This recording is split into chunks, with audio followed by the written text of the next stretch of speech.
Hello, Manny. How are you doing?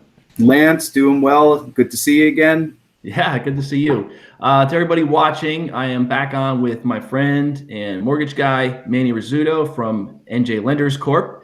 And we just want to give you a quick update on what's been happening in the mortgage and real estate markets since we spoke over a week ago. So, having said all that, I'm going to hand it back over to you, Manny. So, where are we now compared to where we were a week ago? Well, that's a loaded question, Lance. Yes. No, you know, a lot of different things have transpired since our last video, and really, it's been a little bit of a market challenge with the Fed having to step in and buy mortgage-backed securities, trying to make sure that we level out these markets because of the coronavirus. There's obviously a lot of fears of, what's going to happen down the line. So there's been some changes with programs, different availability, and that type of thing. So we can, get right into it. Mm-hmm. Okay. So as far as I don't know if you want to call it a height of all this, of where we are since the first of the quarantining and all that kind of stuff happened in regards to supply. What are you seeing on the mortgage side with that? So, we're in the apex, I'll call it. We're in the apex of this, situation. There's a lot of uncertainty with unemployment, who's going to lose jobs, how much unemployment. I think what I'd like to lead with is, look, we're at a moment in time here. This is not the Great Depression by any means. Many top economists have said this, that people are a lot more well-versed than I am with these things, but that I trust, that we're not in a situation where, it's gloom and doom, but we're in a moment where it is definitely a crisis. And, the government and the Fed, the Federal Reserve, that is, they've stepped in to support the markets, which is going to stabilize things. But the issue is, with the uncertainty ahead, there are many products that have been tightened up. And you just think, if you as a person in general with anything knew that there was a certain level of risk to anything you were going to do, if you knew that the risk was increasing in general, well, then you'd probably look to pare down what you were investing in or what you were doing. You'd look to tighten the box a little bit. So that's really what's happening. Credit score requirements are going up on FHA mortgages, debt to income ratios, lower credit scores. Like I said, those types of criteria are definitely getting tighter. So, it's a normal reaction, right? I mean, it's not something that we're panicking about, but it's reality. So, what we need to do is kind of reevaluate any buyers who were pre-approved over the last month, 2 months, several months, and make sure that they still qualify, that kind of thing. But hopefully that I don't want to ramble on. Yeah, basically what you mean, to anybody who's not familiar with, when you talk about investors, you're talking about the actual behind the scenes. If you peel back the layer in a bank, there's what's called an investor, where the actual funding comes from, correct? Yes. So, a servicer, let's go at it this way. A servicer of a mortgage. All right. So to an end user, a servicer is the person who's sending them their bill. Correct. That's exactly what I was going to say. It's who you're making your payment to as a consumer. It's who I make my payment to on my mortgage, the servicer. So who you're paying has to pay somebody also, meaning they don't own the mortgage. They're servicing it. When there's talks of, and there already is enacted, there's a forbearance that's going to be allowed 3 months, where homeowners could get relief of not having to pay their mortgage. Well, that sounds great on the surface, and it is, and many people could and might take advantage of it. But the point in this conversation is that prevents liquidity or makes liquidity issues where if the money's not coming from me as the homeowner or you as the homeowner to the servicer, then the servicer can't pay Fannie Mae or Freddie Mac or any of the government, entities like FHA, VA, USDA. So it creates a very, difficult situation. And I'll just go on to say what that means to us in English here today is, well, interest rates are not as favorable, even though we all know that the Fed has lowered the Fed funds rate. Okay, so interest rate on mortgages is not the Fed funds rate. It's two different things, vastly. So the point is when we have this uncertainty as lenders, as servicers, and as Fannie Mae and all the layers of the onion, the way that you put it, when you have this uncertainty, then you tighten up the lending box, right? And you also make it so your prices for mortgages, meaning interest rates or costs, they're not as favorable as we'd all like them to be at this particular moment. So it's a moment in time. By the end of this year, much of this will settle, and even sooner than that, I would hope. But I think a lot of the more intelligent people say, look, things need to settle in. Everybody needs to see what the unemployment results are, right, of this whole coronavirus, what that's going to mean. Because when people are unemployed, they don't have money. And when they don't have money, they don't pay mortgages. So how bad is this really going to get? That's kind of the framework.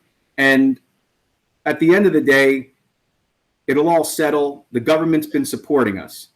All right. It's just so to fully understand the whole liquidity thing. So when homeowners making their mortgage payment, that money comes into the servicer.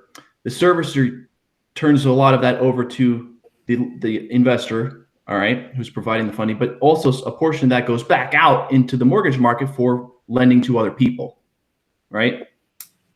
Do I understand that? So with less people making their mortgage payments for the forbearance program, they have less money that they can send back out into the market for mortgages, which means that they can lend less. So they tighten the requirements, meaning that less people qualify for loans this week than they did a few weeks ago. Is that sum it up? That was well said too. It's a good point. When the servicers don't have liquidity, they can lend less, and that's a good point. And so if they're lending less, it's more of a challenge.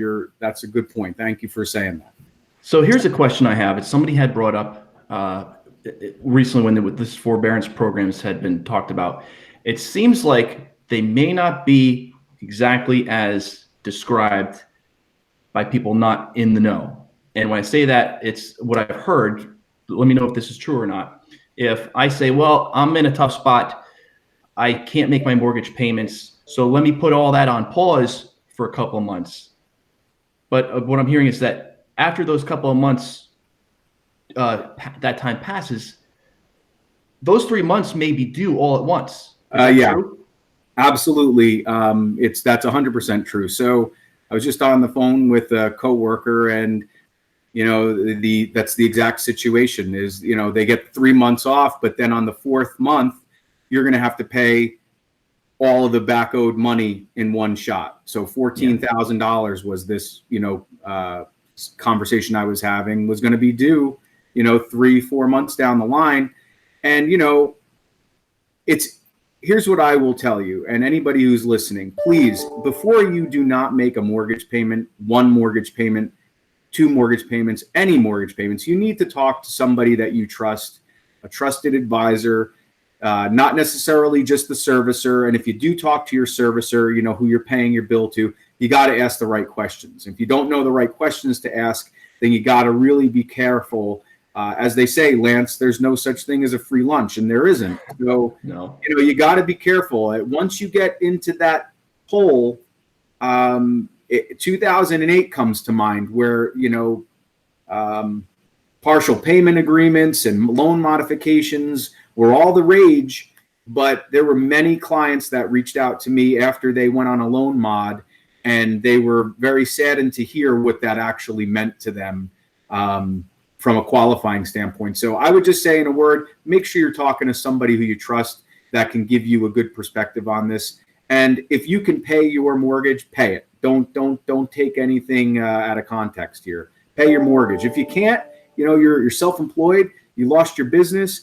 There's obviously circumstances, and there's loans for that. The government is giving SBA loans for $10,000 to business owners with no payback required. So there's the right way to go about things. You got to be responsible when you're doing it. That's what I would say. All right. So if somebody's out there and they're saying, hey, they're letting me take a couple months off from my mortgage payment, but I could actually afford it, but I think I'll just take a couple months off. That person needs to take a real hard look and do some homework on whether or not it's a good idea, because it sounds like it may not be a good idea at all. Correct. Could be ramifications, and you have to ask the right questions and talk to the right people. That's the bottom line. All right. So they got to do their research. Cool. All right. Anything else that you want to add that people should know at this point, given the current state of affairs? No, I'm just going to skim through because I did write down some notes here. I think we touched on the main things, and I like I said, we're in the thick of it right now. But I think, once this dust settles, the inventory levels at the lower priced homes, I'll just touch on this real quick. The inventory levels for the lower priced homes for many years, for the last, several years, and you could attest to this as a real estate agent. So they've been at historical lows for inventory at the lower to mid priced market of housing. So what that means now is, in these challenging situations that we're seeing, the supply and demand is going to be in our favor, and it's going to create a very good market going forward. Low rates are still going to be here. That doesn't change. Okay. Low rates are going to be here for a long time. So low rates, a good supply and demand ratio. We just have to get through this, crisis as a country and keep our eye on the prize and know that we're going to make it through. So there's a lot of strong factors about our economy going into this crisis. They will resume once we get past. That's kind of how I would like to leave this. Yeah, it seems like what the economy has had going for it leading up to this is that we had a lot more fundamentals, healthy fundamentals in place that did not exist prior to 2008, that did not exist prior to the Great Depression. And those healthy fundamental economic things that are some of the things that are going to help get us out of this as unscathed as possible. I mean, there's not going to be any, there's still going to be some damage, but it's going to be a lot less from what we're seeing compared to other times where we were through some financial hardships. Yeah, agreed. I agree with that 100%. So I think, let's not think the sky's falling.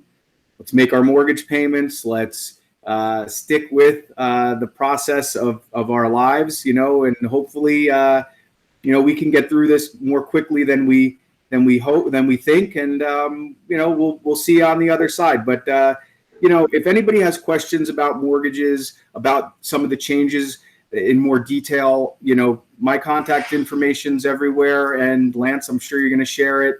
Lance is a great resource for you guys from a housing standpoint. So hopefully, we hear from anybody who has more questions and we can go further.